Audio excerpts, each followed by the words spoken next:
भारत ने फिर से कर दिखाया है चमत्कार।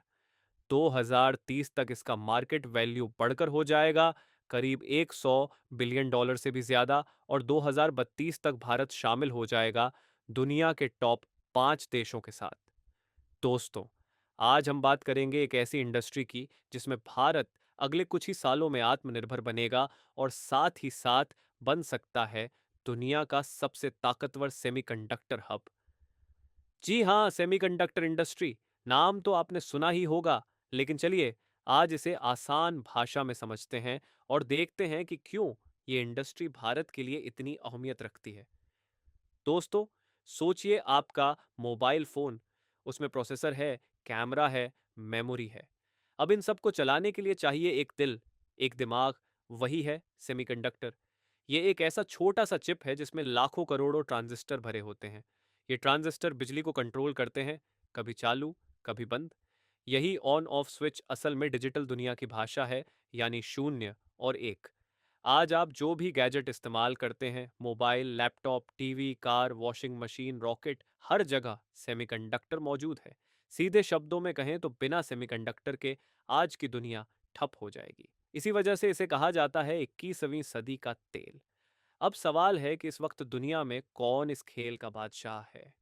सबसे पहले बात करते हैं ताइवान की। सेमीकंडक्टर की दुनिया में ताइवान का बोलबाला है।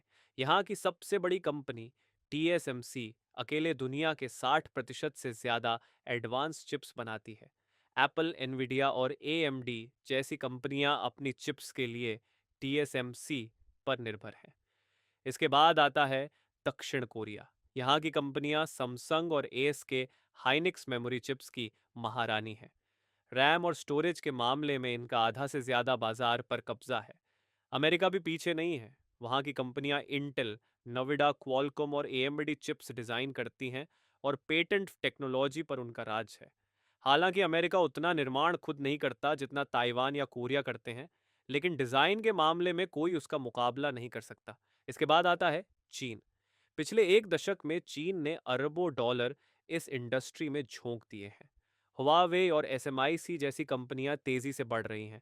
हालांकि सबसे एडवांस चिप्स बनाने में चीन अभी पीछे है, लेकिन मिड लेवल प्रोडक्शन में वह काफी ताकतवर हो चुका है। जापान की बात करें तो यह देश सप्लाई चेन का मास्टर है। यहाँ की कंपनियां टोक्यो इलेक्ट्रॉन, रेनेसस और सोनी पूरी दुनिया को सेमीकंडक्टर मशीनें और मटेरियल्स सप्लाई करती हैं।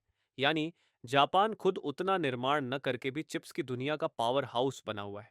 तो देखा आपने, सिर्फ 5 देश पूरी दुनिया की सेमीकंडक्टर इंडस्ट्री पर राज कर रहे हैं। यही कारण है कि जब कभी सप्लाई चेन हिलती है तो पूरी दुनिया प्रभावित होती है, और यही मौका है भारत के लिए।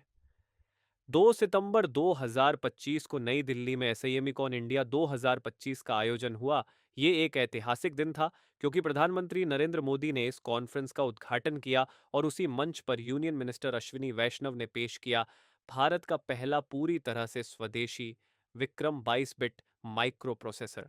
ये प्रोसेसर आईएसआरओ की सेमीकंडक्टर लेबोरेटरी ने तैयार किया है, और इसकी खासियत यह है कि यह नकारात्मक 55 डिग्री सेल्सियस से प्लस 125 डिग्री सेल्सियस तक के अत्यधिक तापमान में भी काम करता है।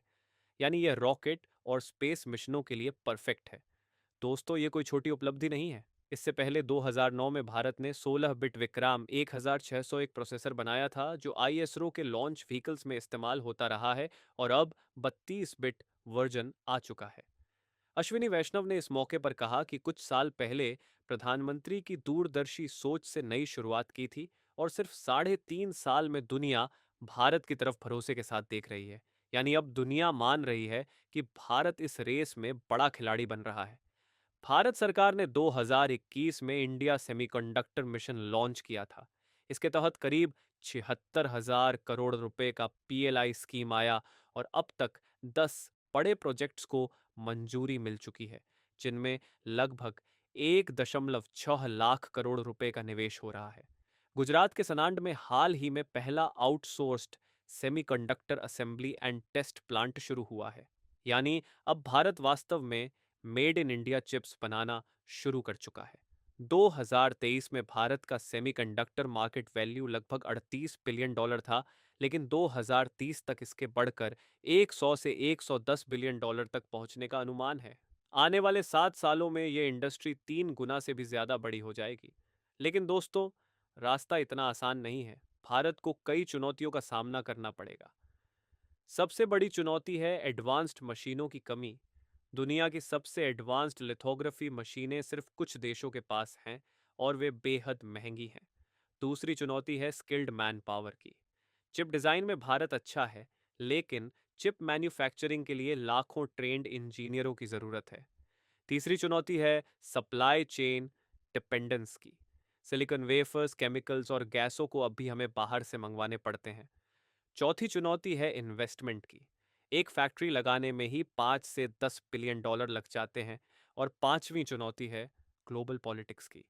अमेरिका चीन ट्रेड वॉर और ताइवान स्ट्रेट का जियोपॉलिटिक्स भारत के लिए भी रिस्क बना रहता है। अब सवाल है कि भारत क्यों जीत सकता है।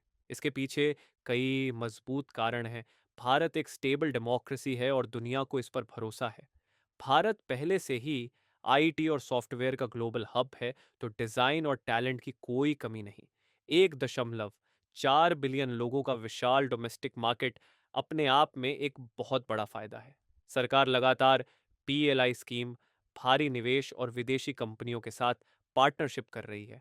और सबसे बड़ा कारण है जियो पॉलिटिक्स। अमेरिका और यूरोप दोनों चाहते हैं कि चीन पर डिपेंडेंसी कम हो, और इसके लिए सबसे बेहतर विकल्प है भारत। दोस्तों, अब जरा सोचिए 2032 की तस्वीर। उस वक्त पूरी दुनिया कहेगी कि भारत टॉप 5 सेमीकंडक्टर देशों में शामिल है। हमारे फोन, हमारी कारें, हमारे लैपटॉप, सबके दिल में होगा made in India chip. Bharat सिर्फ आईटी सर्विसेज का नहीं, बल्कि टेक्नोलॉजी मैन्युफैक्चरिंग का भी नेता होगा। विक्रम प्रोसेसर ने साबित कर दिया है कि भारत सही दिशा में बढ़ रहा है।